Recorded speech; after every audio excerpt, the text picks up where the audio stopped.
Welcome to The Green Screen. TheGreenScreen.tv is brought to you by the C Solar Store, the GES Solar Store, the Green Energy Option Solar Store, and the Union of Concerned Scientists, EarthTech, Ridgeview Construction, and the Green Alliance. I'm your host, Bill Rogers, and for the next 13 weeks, we'll be looking at and for solutions that save. This week on The Green Screen, it's Cam Wake, climatologist at the University of New Hampshire, and our report on his report from the Union of Concerned Scientists. Welcome back to The Green Screen, and here this morning with Cam Wake from the University of New Hampshire. Thanks for coming in, Cam. Morning, Bill. My pleasure. And what's that department? It's I always think of it as Earth, Wind, and Fire. Yeah, I only wish we were that hip. I'm at the Institute for the Study of Earth, Oceans, and Space, and also with the Department of Earth Sciences at the University of New Hampshire. And so, what do you do there? I'm a climatologist. I got my training initially to go out and recover ice cores from glaciers around the world and reconstruct climate change. Now, that's something I've always, as a matter of fact, I want to know how you do that. So I don't know when you want to jump into that, but I want to know how you recreate the climate through ice cores. Well, so one of the cool things about glaciers is that they build up over time with layers and layers of snow that fall one on top of the other, sort of like a layer cake stratigraphy. And so within that snow, there's measures of what the temperature that snow fell at. We can figure out annual layers, just like you can in tree rings, so we can find out how much snow fell each year. And then we can also look at a whole range of different chemical constituents of the snow to tell us how the atmospheric circulation has changed. So we go up to a glacier. We like to find a nice big flat glacier, and we drill a hole that essentially goes back in time. The deeper you go, the further back in time you go. What kind of patterns are you seeing in looking at the ice? Well, so I think one of the things that's really valuable that we've learned in the paleoclimate community is that climate always changes. It always has changed, and it always will change. So we've seen that from looking at deep sea sediment cores and looking at lake sediment cores and looking at tree rings and ice cores. So what the ice cores have told us is a whole range of information that's sort of way more than I could share with you today. But a couple of big pictures is that over the course of the past 4 glacial cycles, and a glacial cycle lasts about 100,000 years, or we have glaciers covering most of the northern hemisphere for 90,000 years, and then we have an interglacial period of about 10,000 years, which we're in right now at the end of one of those. And we see these significant shifts in climate that are closely linked to how much energy we receive from the sun, not because the sun's output is variable, but because our orbit around the sun has changed with time. And so they're very pronounced 100,000 year cycles. And what the ice cores show us is that not only has the temperature changed, and therefore the ice cover and the amount of water in the ocean change over time, but the amount of greenhouse gases in the atmosphere change in sync with the temperature. So when we have lower temperatures, we have much lower greenhouse gases, and we have higher temperatures, we have higher greenhouse gases. And so these ice cores, in particular the one from Vostok in Antarctica, showed us very clearly that there was this fundamental link between the amount of greenhouse gas in the atmosphere and the temperature on the planet. It went from being a theory to being something that we actually showed to be the case for the Earth. And then the second piece is what's very clear now is that over the course of the last 800,000 years now, for which we've collected these trace gas measurements, that greenhouse gases were never above 300 parts per million by volume. And now we are at about 390 parts per million. And so it's very clear that we're outside the range of natural climate over the course of the last 800,000 years. And that gives climate scientists sort of pause, is that we can, solely from those records, we can say that humans are already dramatically affecting the climate system of the Earth. There's a response to that, changes in temperature, changes in precipitation, but when you think about it as a system, we have already changed that system because we can compare it to changes over time. So there's lots of reasons climate changes, and now humans are the main driver. You were testifying for a House committee meeting on the environment, I believe, or energy? Well, it was a special committee on energy and global warming, I think. Mm-hmm. But I remember Mr. Sensenbrenner had actually a very good question. I mean, we can belittle the point of view, but as you said at the time, it's actually a good question. Welcome to Now or Never's latest podcast. We're going to take a quick break from our focus on climate change solutions to remind ourselves of the problem, Amazingly, to us at least, some still deny the extent and severity of climate change. A subcommittee of the U.S. Congress met around the country to discuss the impacts of climate change, and the first stop was high in the mountains of New Hampshire. Maybe you're anxious to see the whole hearing, but we're not C-SPAN, so we're just going to show you one exchange. There is a natural climatic cycle of warming and cooling trends, and I guess, one of our problems as representatives is to try to figure out what to do where we can make a difference in the climate without wrecking the economy. What's so wrong about having a shorter winter season when people don't like to drive on icy roads, and perhaps a longer spring and fall season when people want to get out of the house and get outdoors and to enjoy the outdoors a little more? I think your question is a good one, and it goes right to the heart of the matter. What's at stake here is the very nature of what it means to live and work and be from New Hampshire and New England. It's central about our quality of life.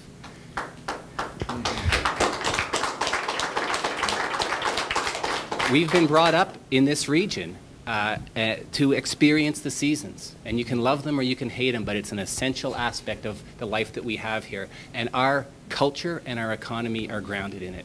And so a much shorter winter will have significant implications, not only for our economy, but also for our quality of life and for our cultural heritage from this region. And one other point I'd like to make is that, just to clarify, the warming that we have seen over the last 30 years cannot be explained by any natural cycle in our climate system. It has the distinct fingerprint of anthropogenic warming caused by human emissions of greenhouse gases. Thank you. So coming out of that,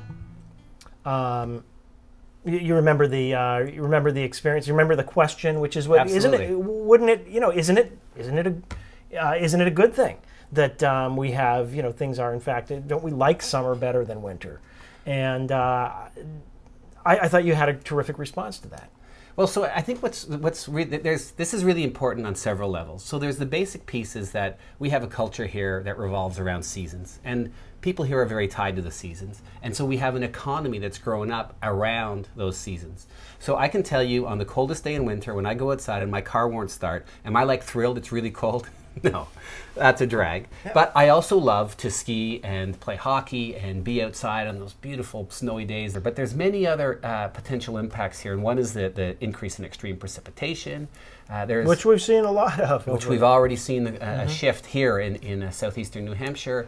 There's a sense that, oh great, we're going to be able to grow more crops. But what the people who study crops have found is that there's going to be way more pests. There's going to be way more disease that actually outcompete the crops that we want. In addition, it turns out that weeds are way more effective when you have warm, humid climates with a lot more carbon dioxide.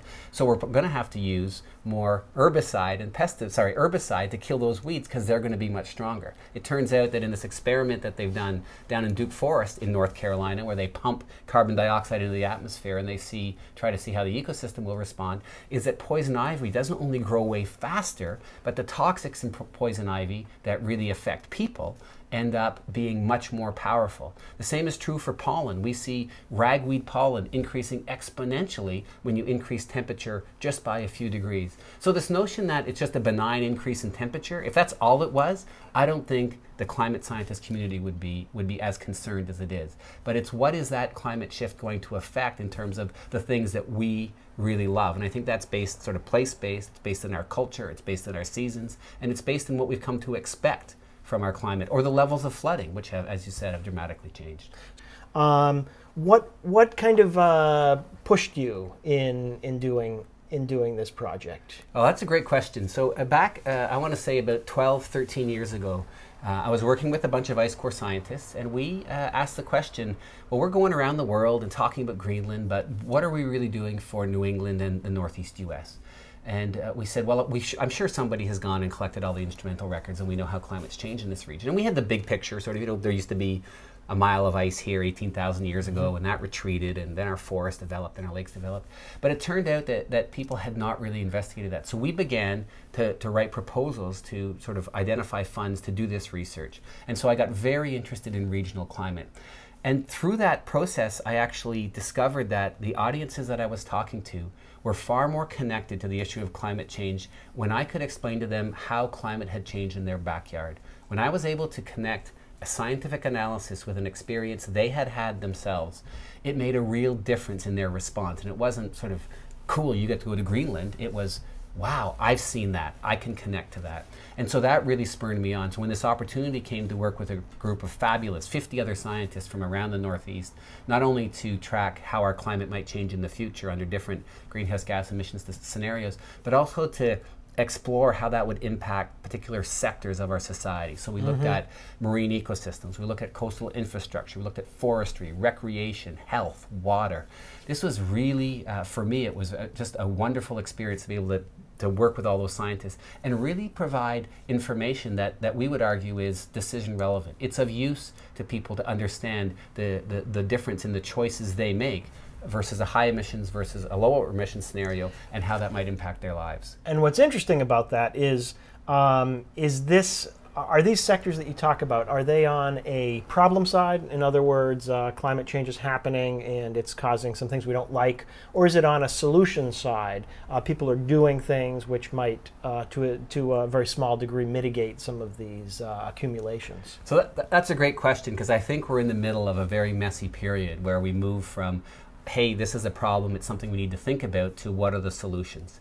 And the solutions are really twofold. So one is we need to figure out how to provide the energy that our society needs, but really reduce the greenhouse gas emissions that come from it. So I call it decoupling. We need to decouple our energy production from our greenhouse gas emissions. And that's already happening in New Hampshire. We're showing that very clearly, that our economy continues to grow as we're reducing our greenhouse gas emissions. And then the other part is adapting to the changes that we've already seen. And for at least southern New Hampshire, a lot of that has been an increase in flooding. And towns and cities are now trying to figure out how it is we deal with this new regime where we get 4 to 5 to 6 to 8 inches of precipitation in a single event. It happened in 05, 06, 07, and then again in 2010. And so we can see adaptation happening there already. The town of Seabrook is already looking at how it's going to deal with sea level rise over the course of the next 100 years, because you can't just change your infrastructure in a year or two. I think it's very messy right now. There's lots going on. I think the problem has been identified, and now I would argue that everybody in society, sort of, no matter what your political stripes, really needs to think about what the best way to address the problem is. What's the best way to secure our energy of future? What's the best way to grow our economy in the future in a way that's sustainable? So, Cam, getting back to the climate change indicators, what are the main points that you found in that and you presented in that? Well, as a group of scientists, we came together after doing all this research and publishing all these papers, and what we really concluded was that the future climate is literally in our hands. It's the decisions we make today and over the next decade about how we produce and how we use energy that will determine the climate that our grandchildren inherit by the end of the century. So the future climate is literally in our hands. And the sooner that I think we acknowledge that's the issue, the sooner we can really walk down this pathway together on how to solve this problem. The other piece is that it's become very clear that it's those that are old, those that are young, and those that are low down on the socioeconomic level in society that are most vulnerable to climate change. And that was very clear from Katrina. If you had resources, you were able to leave. If you didn't have resources or you were in the hospital, you couldn't leave. And so I think both of those, one, the science tells us that we are now in control of our climate system, and that we really need to do this not only for ourselves, but also for those who are most vulnerable in our society. Now you said, I think you very pointedly said solutions. The solutions are in our hand, not the solution is in our hand. It sounds like a conscious choice that it's not one thing. Absolutely. It would be wonderful if there was one thing we could all get behind that would solve the problem. But it turns out, based on the analyses we've done of our energy system and different ways that we might reduce our emissions, that there is no single bullet. Maybe there's a whole bunch of silver buckshot that we can use. And so what it really requires is action across a whole range of sectors. And the first and most important is efficiency. We're essentially half as efficient as Europe is, or New Hampshire is about half as efficient as California is. And so we can really end up saving a lot of energy and saving money by being more efficient. Well, thanks, Cam. Thanks for inspiring me, and I know many other people. My pleasure. And thanks for your work. we'll be back with more solutions. And for the next few weeks, we'll be bringing you some of our favorites of these first 13 episodes before returning with more original episodes later this summer. This store is like the old-time hardware store. Come check it out. When I was a kid, my dad took me through this great place where you could find just about any little gadget to do just about anything. These glass tubes are called heat pipes. Sun comes out, starts making steam, things get hot, showers get warm. What we're doing is we're bringing solar to Main Street. So are we on Main Street here? Well, this isn't exactly Main Street. We're on Route 108 north of the Weeks Crossing. In Dover, it's a great place where you can come and learn about how you can save energy by using the sun.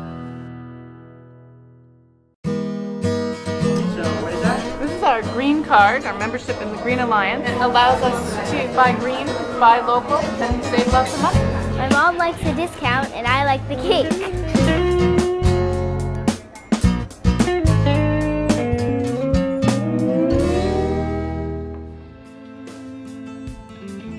Now it's time for Ask the Scientist, brought to you by the Union of Concerned Scientists. I mean, what we see is that there's a mix of solutions, from wind to solar, to appropriate use of natural gas, to really begin to change the equation in a way that benefits the economy and benefits the atmosphere. The best scientific evidence is that we need to reduce our emissions of carbon dioxide and other heat-trapping gases by about 80% over the course of the next 3 or 4 decades. Now that's a lot. We basically need to be on a trajectory to wean ourselves from a carbon-based energy economy. And it feels big. That's a really big change from where we are today. But as I said before, we've tackled big problems before. We've seen the benefits of smart regulation, of dedicated efforts to improve the health of our communities and the health of our economy. And as we're taking the lead in a clean energy future, we're promoting jobs and smart choices that can really begin to change the trajectory that we're on, so that the really disastrous impacts of climate change don't befall us in the decades to come.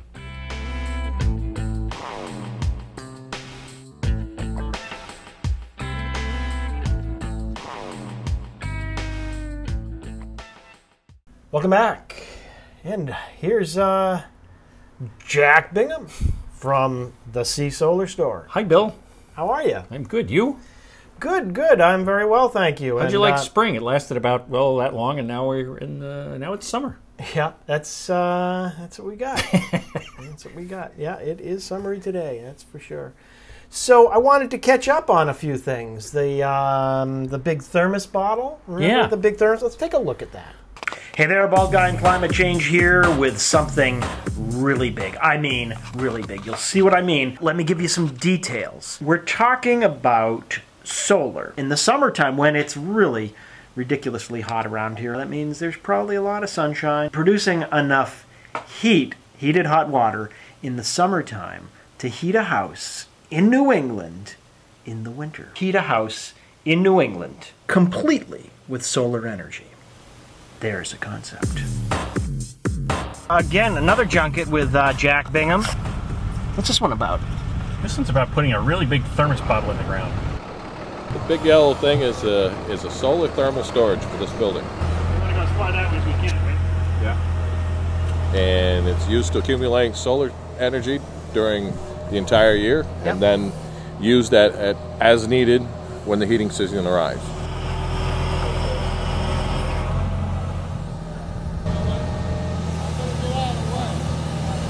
Solar collectors are connected to it 365 days a year, 24/7.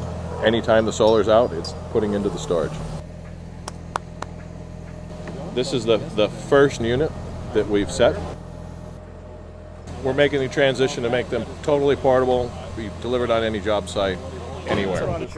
Serial number 1 on it. It's got to be 0001. That's what, you can't just start with Usually 1. you start at 1001 because you don't want anybody to know it's number 1. Everybody knows this. We want everybody to know this is number 1. This is 1. It's incredibly rugged. I mean, you know, you can jump on that thing. We walked across that with half the phone. See that? is really pretty amazing. Got it like that. We dinged it the other day. I mean, we had some interesting times with it. Well, I went to look at the big thermos bottle today, as a matter of fact, to pull some data. We're still waiting for them to get an internet connection, so we can't get it directly. But plugged in the old laptop there, and the temperature said it was 80 degrees in the tank, and I thought, God, it's been so hot. How can this be 80 degrees? And this thing must not be working. And then I thought, you know, that's a lot of water. So 3,000 gallons of water. 3,000 gallons? 8 pounds per gallon, that's 24,000 pounds, right? Your math is good. 24,000 pounds, and then it went from 40 degrees to 80 degrees, so that's 40, so that's 240 times 4. That's 1 million BTUs, Bill. And it hasn't been very sunny. Yeah. And this thing only got turned on maybe a month ago. And as we presented in that, it's the concept of generating enough heat throughout the summertime. It's sort of getting that storage bank. This is a thermal battery. You know, we're putting the charger on the battery starting in April, and we're going to charge the battery all the way through September until the heating season starts. And by then, we'll have a tank of water at 204, 206 degrees, 3,000 gallons worth of heat. We can start drawing that heat out of the tank for heating and domestic hot water, and at the same time, the collectors will still be pouring more heat back in. And the thing that's really exciting about it is that it's thermal. It's heat for a house, as opposed to well, nothing wrong with generating hot water, but in our house, there's a lot more heating needs in heating the house than in heating hot water. Yeah, I mean, well, in New England, you know, that's our primary energy issue. A substantial portion of the fuel usage in New England, I don't know what it is, 30%, 35%, is home heating. Mm-hmm. So, you know, finding ways to tackle even a portion of that problem is significant. And you know, the domestic hot water thing, I feel the same way. If you can take 25% of your energy bill and just make it go away, that's a huge contribution. Yeah. We should not downplay, you know, as Cam said a while ago, these are silver BBs. They're not. There's no silver bullet. So, so if we can, each of us, chip away at 10, 20, 30% of our energy bill, that's fantastic. In the case of the big thermos bottle, that's 80% of their heating bill is now driven by 2 tiny little electric pumps and no fossil fuels whatsoever. That's a huge contribution. Yeah. Well, the other thing I wanted to catch up with is at Nessie, we spoke about a new system that Wagner has brought to the U.S. market called the Sikasol. Yep. What's been happening with the Sikasol? Successful beyond their wildest dreams. They initially brought in 15 systems to the country. I got 5 of the prototypes. We put them all in. They are performing perfectly. Haven't had a single issue with them. They crank out the heat. It's just amazing how well they work. What's funny is that the thing has taken off in certain areas of the country, and now it's getting a little hard to get them. You know, the demand has just gone from 0 to atmospheric. It's pretty impressive. So, you know, I would imagine we'll probably do 10 or 20 this season, but that might be all we can get our hands on. I mean, there's some guy in the Southwest who's doing military base housing, and they ordered 300 of them. Wow. You know, once you've broken that $10,000 price point, and this is around $7,500, it makes all the difference in the world. Or let me rephrase that. It should make all the difference in the world. Yeah. Yeah. Well, another thing to pick up on is the idea of why not solar? I mean, well, you know, since you want to hit that hot button, it's, you know, for years we've heard when solar's affordable, everybody will do it because it just, you know, it doesn't make financial sense and blah, blah, blah. Well, one of these Sikasol systems at $7,500 in New Hampshire with the incentives and the rebates ends up costing a customer, I don't know, $2,500. If you eliminate 25% of someone's fuel bill, particularly with the price of oil where it is today, the thing pays for itself in about 3 years. Now, everybody wants to know what the payoff is. Well, the payoff is 3 years. But that ignores a couple of things. In year 4, in year 5, in year 7, in year 9, in year 12, you use no energy for that portion of your load. But the other thing is, a 3-year return is what's that, 35%, 36% on your money? So, as I say often to customers, here's $7,500. Show me where I can invest that today and get a guaranteed 36% return. Yeah. It doesn't exist. So, and not just for then, but it just keeps on going. Well, so now it's returned itself in 3 years. Now look what it's going to do. It's going to actually make you money for the next 30 years that it runs. And 30 years is not out of the question. I've seen a couple of systems in the last couple of weeks that were 30 years old. It just needed a little, touch up here or there. So, my contention is, at least as far as we're talking about solar hot water, it's so financially viable. Why isn't everybody doing it? I mean, and I guess the answer is that solar electric is the shiny ball in the room, and it's not as competitive. It's a 14-year return on solar electric. But, we are so oil heavy in New England that tackling the oil bill, to me, is number one on my list. And hot water is easy. Yeah. For our home as well, we're in the process of insulating, and that's step one, and then we're going to look at systems. Good. The other thing, speaking of systems, your system, you did we were there for the home audit, and Tim Button? Paul Button. Yep. And so what came of that? Funny story, actually. I also got a brand new wood stove. A nice, shiny Vermont Castings wood stove with the latest burn technology. And what happened was we spent a lot of the winter living in slightly higher comfort than we were used to. So we didn't actually reduce the amount of wood we used because we were keeping the house warmer. And it's like you have to go back and be disciplined and say, you know what, it doesn't need to be 75. 68 was perfectly fine, but the stove burns so differently that trying to figure out how to regulate it took quite a while. Now that we've got it figured out, I think next winter will be better. But on a funny note, having been concerned about all these energy issues and having the studio building across the way just bleeding propane. A week ago, we had this ant infestation. Now, that building was built in 1990. Nobody cared about it. And it actually has 8-inch walls, and everybody thought I was nuts to build 8-inch walls. But we took off some window trim because we had an ant infestation, and there was no insulation around the windows. Gee, I wonder why we're bleeding propane. So now I got to do an energy audit over there too. But it just shows you just shouldn't assume these things. I mean, I figured the building's pretty well insulated. Yeah, not. That's what happened in our house too. I thought we'd have some problems, but I was amazed at how much of the structure was uninsulated. Yeah, totally uninsulated. Yeah, the cellulose had settled, and close to half the space is basically just have the window open during the winter. Exactly. Exactly. It's just bleeding heat. So that'll do us for this week on The Green Screen. Join us next week for more solutions.